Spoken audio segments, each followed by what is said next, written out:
Like full profile? Full profile, we can't hardly Side see it. profile.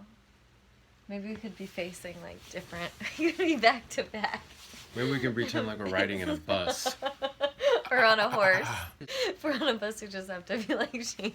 Well, we would have to get some like train noise, like soundtrack for a train. Do. And, Do you know your cell phone totally matches your shirt right now? yeah, why not?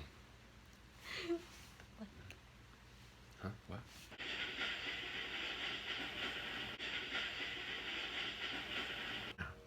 Hey, Nick. Yeah, I like that. Uh-huh. Hey. Yeah, what is desire for you? Well, like we're speaking, you're shown what desire is at age 6 or 13, where it's something that's really like compelling you, like, oh, this is a route to life. This is an enjoyable, engaging thing that I can put my energy into. And like 6 years old is writing a puppet show, 13 years old is writing a short story. Those are things that it was just me. And so I feel like if it's just something you really, really want, that just you want, nobody's stimulated or shown you that you want or expect for you to want it, or will give you gold stars if you go that direction, or will buy you a nice Christmas gift if you go in that direction. It's just something that you want to go in that direction, and there's some sort of nutrition for you to connect to you within that. I love that. It's like this woman I really like, Elizabeth Gilbert. She says these days everyone's asking, what would you do if you knew you could not fail? And she says, what would you do even if you knew you would fail? Oh. And that's your true desire. Like something that you love so much or that you want so much that it doesn't matter if it makes you money or it gets you prestige. Or even just to be the guy doing a puppet show between a pig and a cop. I'm trying to spread originality Yeah. because I want others to get into that type of art, where just make art that if you were alone with just, if there was 2 of you, what kind of art would you make to show the other one of you? And then if other people like that, then woohoo. That I really love. Like, what would you be making if you were your only audience? Yeah, or if I could just trying to put it in a better context, where like there's 2 of you that live on, literally there's 2 two of of you living on like a desert island, and you're like, hey friend, hey best friend, want to play entertainment? I'll go off for a day and make up a whole thing that we'll all do for you, and you make up a whole thing for me, and then that's your desire. Zoop. Or just to squeeze out new forms of laughter. That's pretty much, last night doing that puppet show, I'm trying actually, unconsciously or subconsciously or whatever, I'm trying to hit levels of humor. I'm trying to hit levels of liberation of what I'm doing in the art, so it helps them to liberate, to see just more options. And when they make a breakthrough of, oh, there's more options, something unplugs, and they have they blow out like a blowhole, they're breaking free of some blockage, and that usually is in a form of laughter if it's comedy. And so I enjoy making people laugh and like weird, make them make an awkward laugh. If I can hear a real awkward, nervous laugh, that means something unplugged and they weren't totally in control of how they were laughing on a cool level, like their cool laugh. I'd rather them have their awkward, shy laugh because they can't believe they're laughing about whatever they're laughing about. What's the breathing sound like? What are the non-verbal things that come out of their mouth? The little like all the non-English sounds, or even how the laughter goes, da, da, da, da, da, or like da da da da da da da da. That's all those things. I'm reading the non-verbal stuff to see where it's laying with them, where they're feeling into it.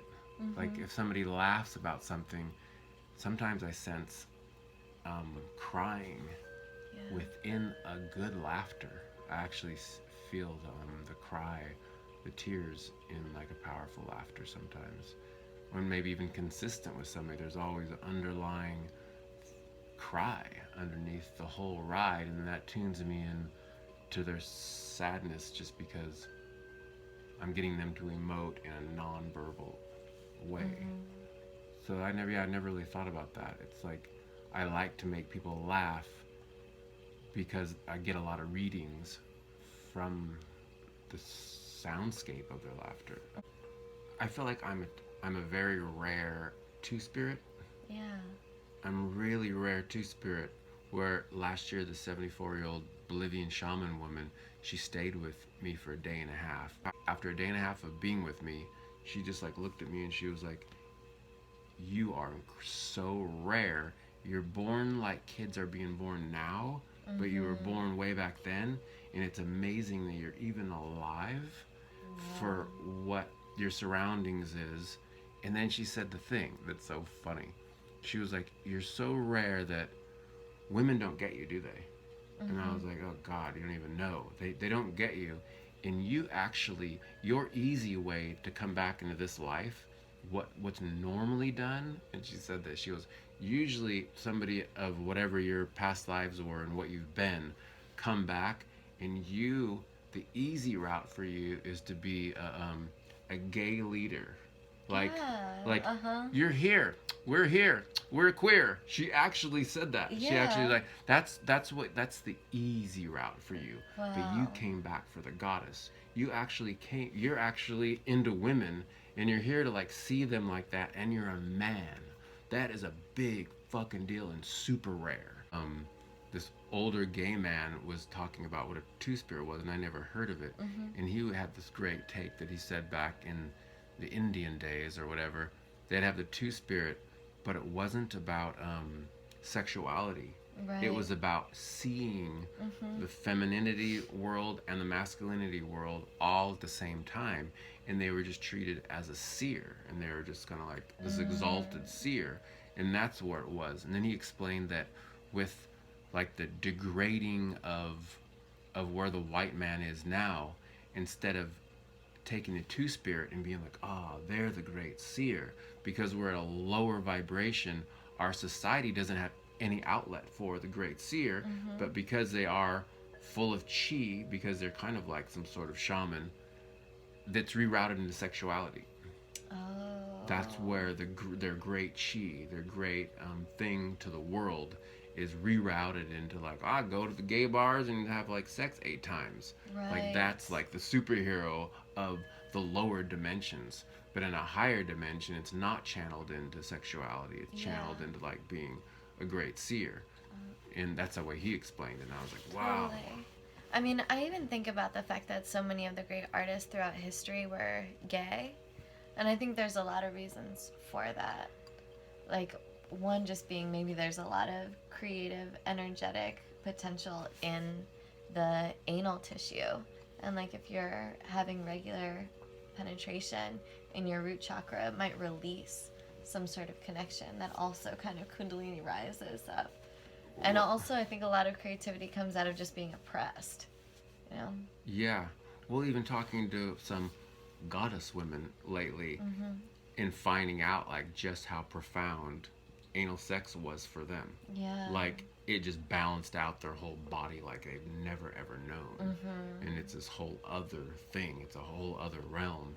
It is very clearing. Like it does feel like ayahuasca or something. Like it like purges whatever it is out. You know? Like if everything just gets very real when there's a dick up your ass. Right. It's super presence. Yes. It's like presence, and you have to be so extra delicate with each other.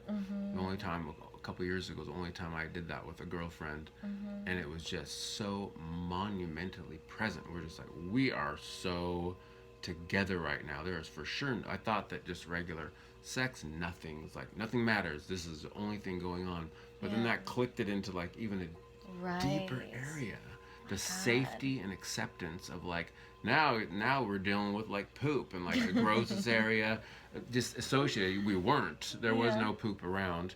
Nothing like that happened, but it was still just going to the place where it's just like, you asshole, just saying the asshole's bad, the butthole's bad or whatever, and being like, oh my God, this is actually incredibly pleasurable, Right. and the acceptance. You're actually letting me be inside your Yeah. ass, and now we're just holding each other, and like time stops. Like it's one of those Yeah. time stops, even more so than like vaginal sex, because vaginal sex is just, you can do a lot more. Yeah. But like You don't have to be as careful. butthole, you're just like, oh, I am so delicate with you, right? I feel like with every girlfriend I've ever had, the only reason I'm even attracted, the only reason I have the desire is, oh, if I like harmonize and merge with her, the outcome will be her being seen.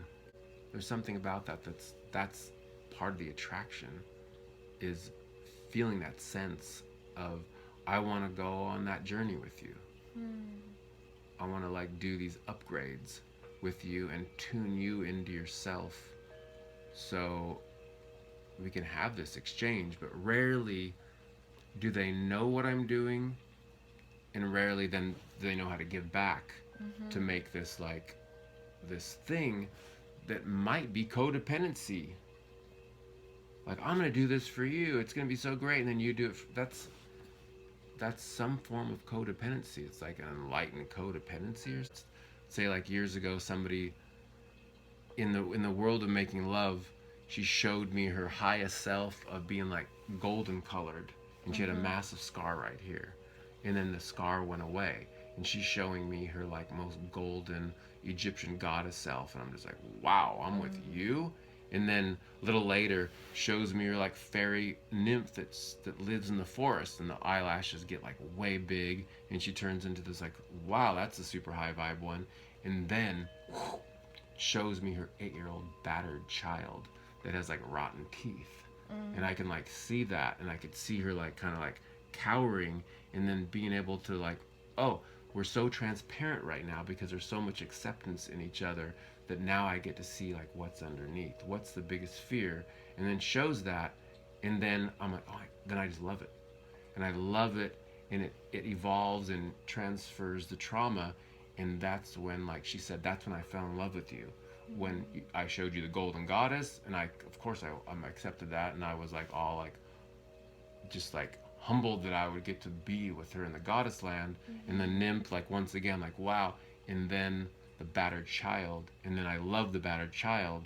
And then she said that's when she fell in love with me, was when she showed the battered child, and I didn't shun it, or like, ew, what's that, weirdo? Like, your lips got super thin, your teeth look rotten, and you look scared. That was like, well, okay, you love me so much, and I love you so much. What about the battered child? And then love that, and then okay, I'm in love with you now. And it's like, that's that that's just sort of like a reference point to what to do. And so, and she was like okay with it. But then maybe a couple of years ago, when whatever the kind of shadowy thing came out, and I'm like, oh, I saw the shadowy thing last night, I want to get to know it more. And then the person's like, oh god, you like, nobody's supposed to see that. Right. Yeah. And then the relationship starts to fall apart, because I'm actually wanting to like, yeah, pull it out, let's get over that, and nobody's supposed to see that side of me. And if you can see it, that means like, oh god, like everybody can see it, and I need to like run or whatever and redo something. It's like, no, not everybody can see it whatsoever. I'm just seeing it because I love you, and it's showing itself, and I'm gonna show how it's, I want to know how to like love it out, like ayahuasca would like just. That's really what I feel what was happening. Well, since that's, now I'm not trying to do that, because it seems like that isn't a real mode of operation. So Or I think you're like putting yourself in a position to be people's like healer, which might not be the only kind of role dynamic you want going on in your relationship. I don't, yeah, I just thought it was like a part of it. It wasn't like all of it, by no means. It was something that like showed up after a year or something. And then you're like, oh, this is showing up. So it's just a part. It's not like I'm gonna be your healer and we're gonna be together. I don't want to do that. But if it does arise, if some sort of shadow arises, then I want to bring it all the way out and talk about it and see it. But if the person is just scared, Yeah. they're scared of that, if that causes them pain, and they want to back away from it, Yeah. then that thing doesn't get opened. And it's like we were talking about with shame, you know, like if the two choices we have in any moment are either curiosity or judgment, like if the judgment is so bad that you're so ashamed of that part that you can't even bear to show it to someone else, then yeah, all the other channels just start shutting down. Yeah, you it know? just like spins out in a fractal area, and you start building on things that are sort of illusions. Yeah, and someone keeps trying to like pull that like little intimate secret out, and it doesn't want to come out. Like, yeah, you just lash out and push it away. Right. Yeah, which I also think happened to me in my last relationship with the person I was with, where I started getting close to parts that they didn't want other people to see. Right. And totally. so they just like lashed out against me, which in a certain way is kind of a way to both test someone and fulfill your worst fear, right? Because like, at least for me, those shameful parts, my fear is like, oh, if I show it to people, then I'm unlovable and they'll leave me. Right. That right? whole thing. So instead people start getting close and I start acting crazy and like vengeful and attacking, and then I'm like, look, they got close and they left me. Right. Yeah. And it's yeah. like, because I freaked the fuck out.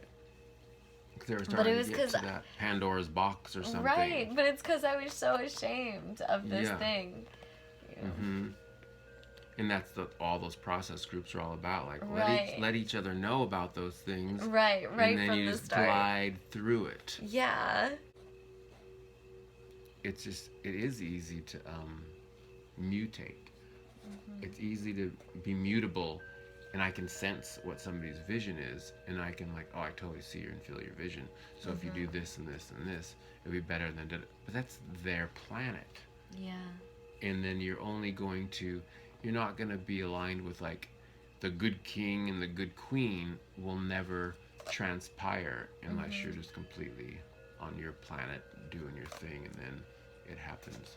But the thing is, like, my thing seems to be just like weird and silly and goofy and just way outside the box, so I sort of shy away from it because it's not like that normal. It's not a category whatsoever. It's just my own planet. There's many of these categories. Oh, you're doing that? Like, 20% of the men are doing that. Oh, you're doing that? Like 35% of the men are doing that, and they got their own planets. But then I back off because it's just like, yeah, it seems like it's a weirdo's planet. Yeah. But that would be the only way I would want it. Of course. Like, what is creativity, right? Like, creativity is the conversation that happens between us and the mystery, What is conversation? What is creativity? Yeah. It's the conversation that happens between us and the mystery, right? With, like, the muses, with whatever that, like, big, wild, universal unknown is, So, like, I just... What is creativity? The conversation you have with the mystery? Yeah. Yeah. So it's like, if you're really focusing on this project you're doing, it's like the planet that you create is entirely like your relationship to that, which is so beautiful to make and share. And I think about like David Bowie and about Prince and about these other weirdos that were able to just have that conversation. Totally. So refined. Yeah. And they inspired the whole world. And then it's the curiosity of the mystery of life, of who we are now, once we only did exclusively what we wanted to do. And that's what a project is ultimately. Like, we're going to play creator gods, and we're going to make something that's not influenced by anything. That's the way I would go about it. It's not influenced by anything. It's not copying anything. It's just straight up something brand new. You're trying your hardest not to make anything that's ever been done before. And then you're done. You've made this channel that is completely 100% you, and then you present that to people. And then how does that hit them so they can get the codes to be closer to creating something that's only them? Happy face? That's profound. That's fucking profound. And the thing that I'm getting right now The thing that I'm getting right now is just like, really, I think us human beings, we desire to explore ourselves. Total And exploration.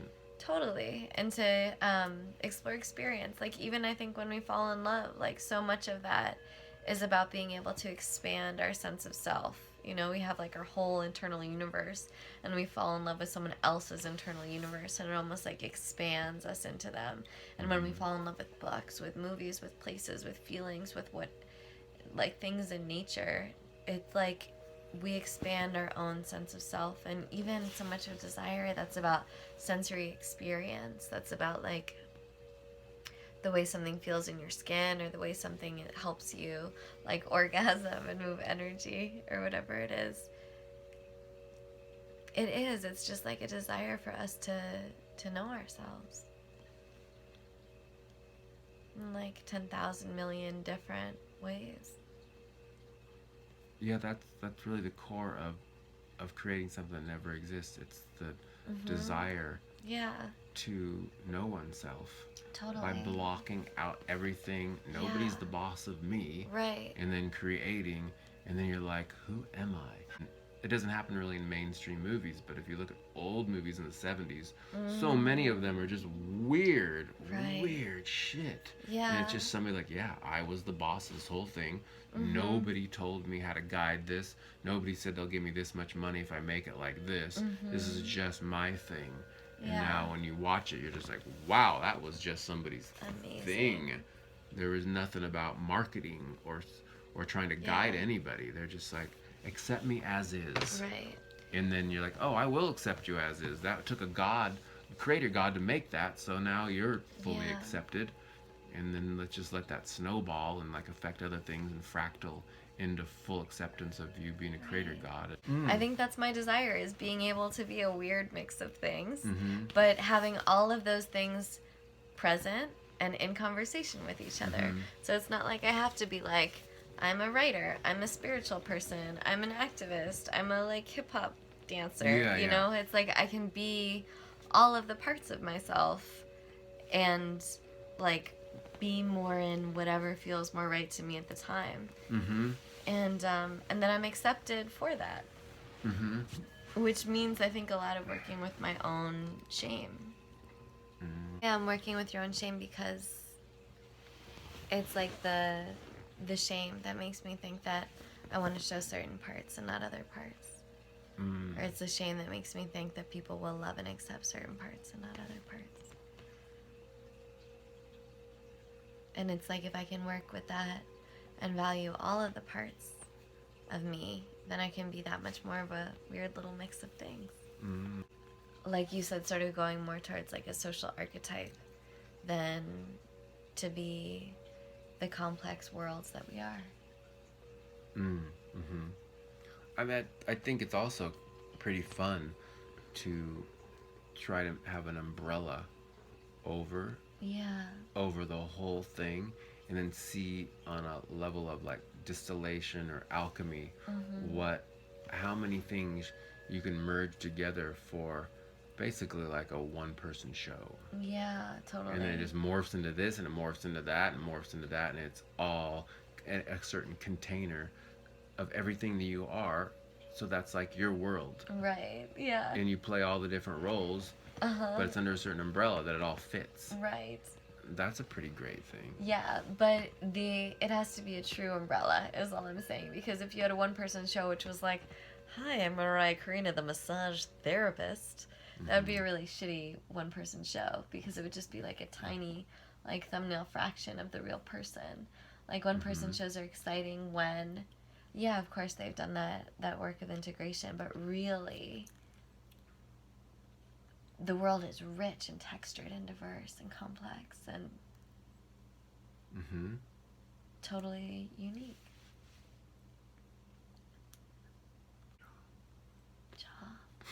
All right, let's do something.